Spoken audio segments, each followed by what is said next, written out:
Hey guys, subscribe for daily content, and if you're shopping for gear, make sure you check out the description for the newest items at some of the very best online retailers.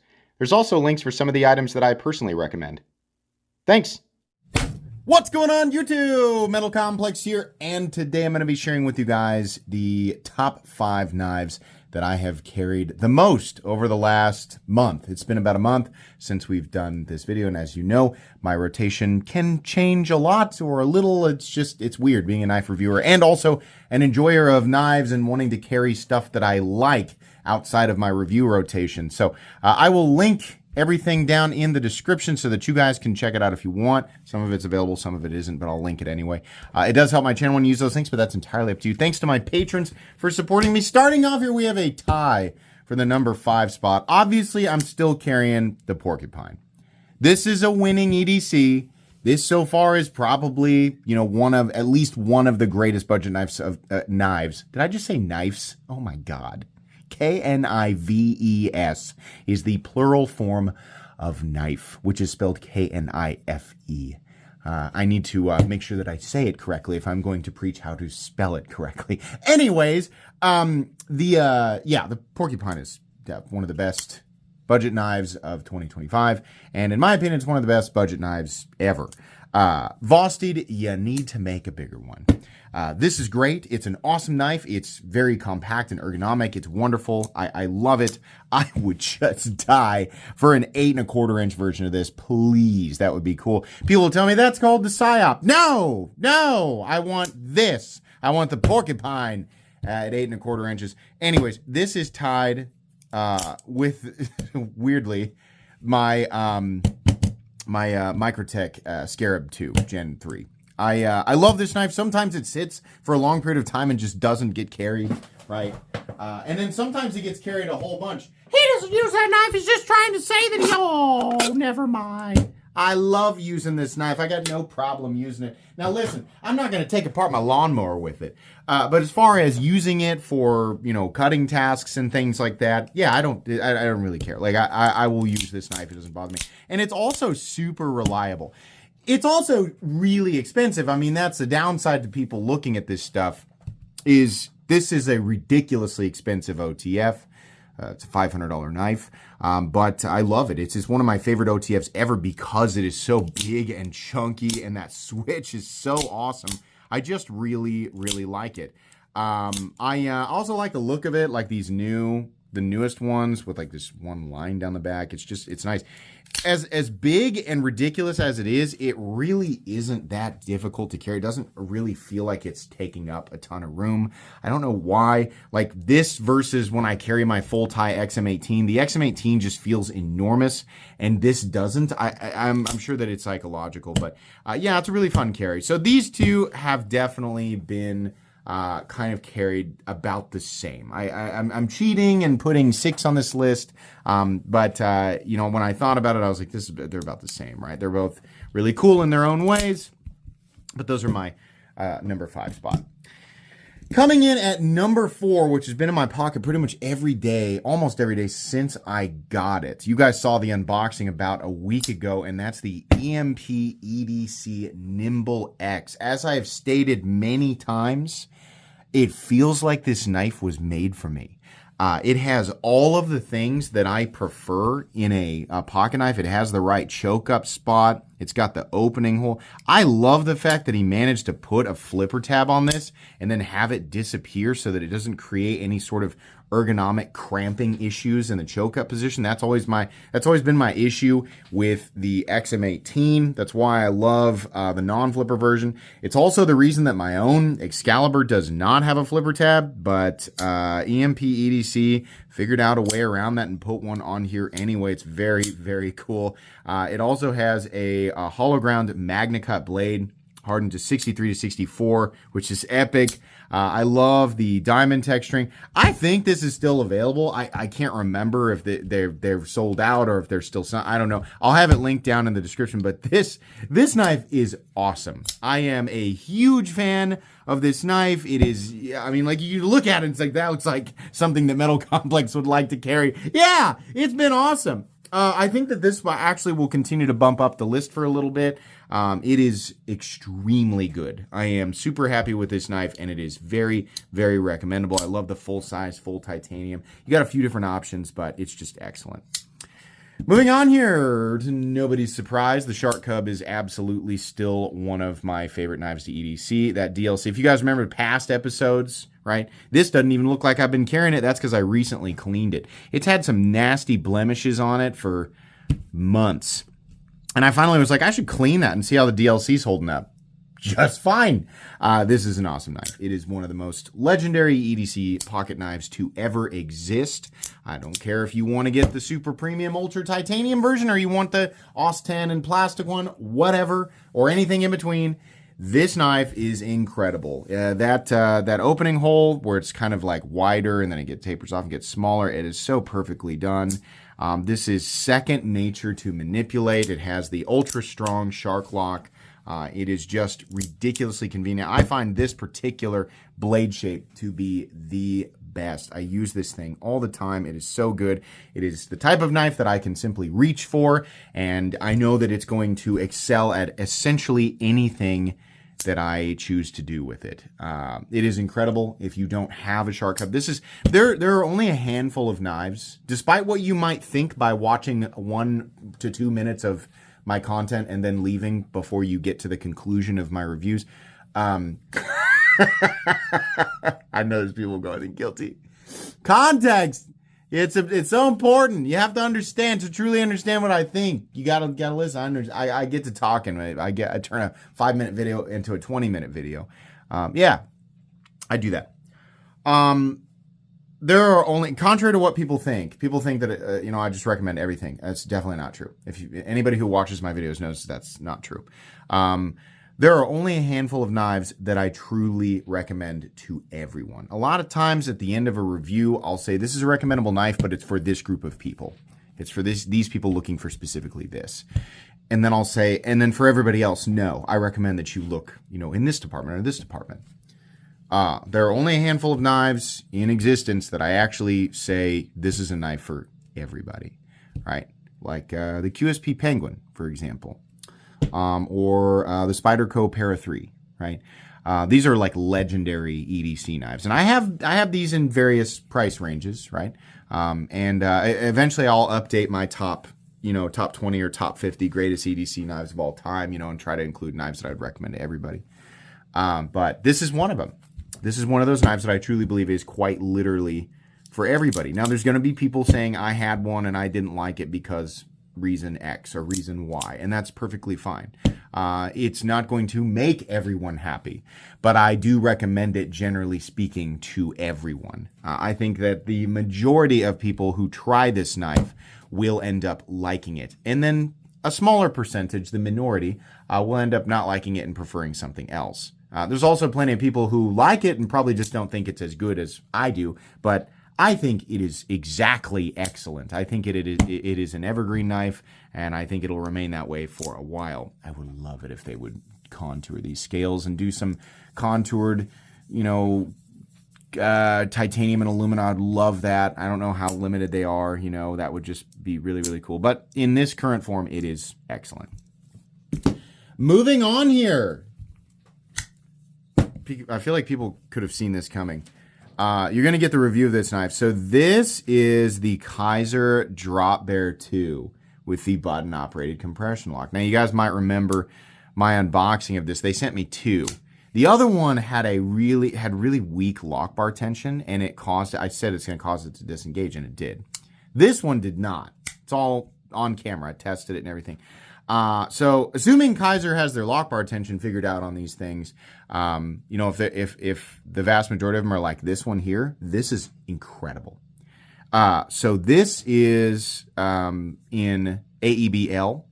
You can also get it in Nitro V. I'll let you guys check those steels. You can see these steels compared in Laren Thomas's toughness and edge retention comparison article.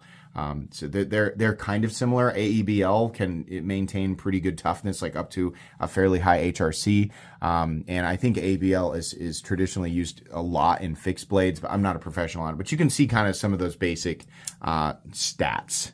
on that Laren Thomas article if you want to. In any case, though, it is depending on where you're buying it from, it's anywhere from $50 to $59. That's pretty crazy because what we're looking at here is Kaiser's Porcupine, right? Or Kaiser's Spyderco Sage 6 with the button-operated compression lock. I mean, that's what this is. It is a button-operated compression lock. You can see where it is engaging on that face back there. Slips in behind there. So cool.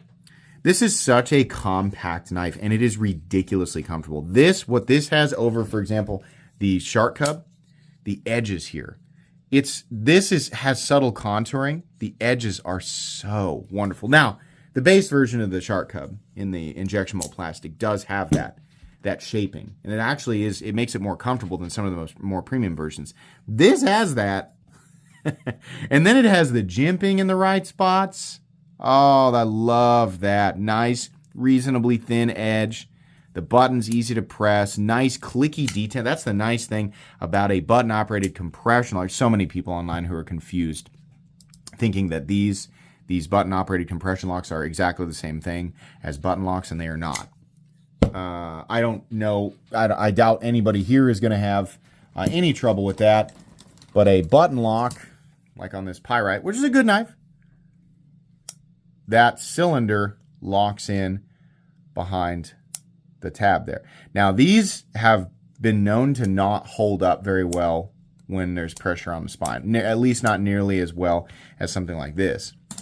This is a button pushing on an entire tab of steel. You can see that liner there. It's a liner lock, high tension, but instead of the lock, locking up underneath like this, it locks up behind like this. This is a Spyderco compression lock. The tab goes behind and sits in behind this little piece of steel there, that little nesting zone. That's way more secure, and the benefit there is that it has a detent ball. The detent, like on the plunge lock, is the plunge lock itself. This has a detent ball, which means you get that crispy release, right? You can do the fun reverse flicks and all that, and you still have that nice action. This thing is awesome. I just really hope Kaiser is, making sure that lock bar tension is high. It needs to be high lock. You cannot be lazy with that lock bar tension. The compression lock depends on it. That's part of what allows it to do its job. You really have to.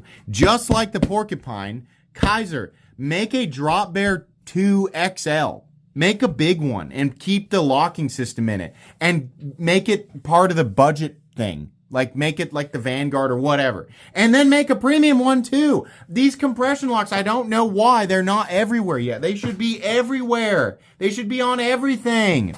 I want to start the process of this being like the main lock, right? I mean, that we all know it's coming. Like, I feel like at some point we're going to get a tidal wave of this stuff. But this is an awesome knife. I love it. Also, again, the only reason I'm hesitant to put this on best of 2025 budget knives is because I need to make sure that Kaiser is being consistent with that lock bar tension. If I start to hear reports that the Drop Bear 2, some people are like, oh yeah, mine's good, and other people are like, oh, mine's like light and it's disengaging, then we obviously have a quality control issue, and Kaiser needs to work it out. Maybe I got a dud, maybe I got a goofy one, right? There's always a couple of fireworks in the pack that just don't go off. So maybe that's the case. I don't know, but this is truly an amazing. Like this one here has been spectacular. I really enjoy it. It's light and compact and cheap, and it's got good materials, good fit and finish. It's all just excellent. So good stuff. And then, of course, at number one, to nobody's surprise, is in my opinion, like the ultimate. This is my ultimate EDC right now. Whether or not it is truly better. I've talked about this many times, whether or not it's truly better, because these are like my two big ones right now. Different positions will fluctuate. It just kind of depends on what's being reviewed and what's being presented to me, right? But these two have, especially the Shark Cub, has been consistently on this list, right? Sometimes it jumps from position 2 to position 3, right? And then it jumps back up. I don't know. But it's been super consistent. Which one's truly better, I think, absolutely comes down to preference. I think the Shark Cub's probably, like, if you really went and tested it, I think the Shark Cub's lock is still going to be better. I think the Spyderco is flat out easier to manipulate. I did go ahead and take that second detent ball out. Like, the action just would not improve to the point that I wanted it to. Yeah, it's way better. Like, I understand some people might have a reason to keep that in there. I took the second detent ball out, and it is so much better. I love this. But it's definitely more comfortable and more convenient to manipulate, right? The pocket clip, I hate the wire clip, but whatever, right? This has, I arguably could say 20 CV versus S30V. I mean, whatever. I don't like the laminate carbon fiber and G10. Just I wish that it had been like on the. I wish they had just done solid G10 on this guy and charged me less for it, and then keep the solid carbon fiber for the S90V version. Or yeah, is that it? S90V? I don't know. But whatever. I don't care at this point. I love this knife. It is wonderful. I love the blade shape. I love the ergonomics. Spyderco does a wonderful job heat treating. It's only S30V. 20 CV.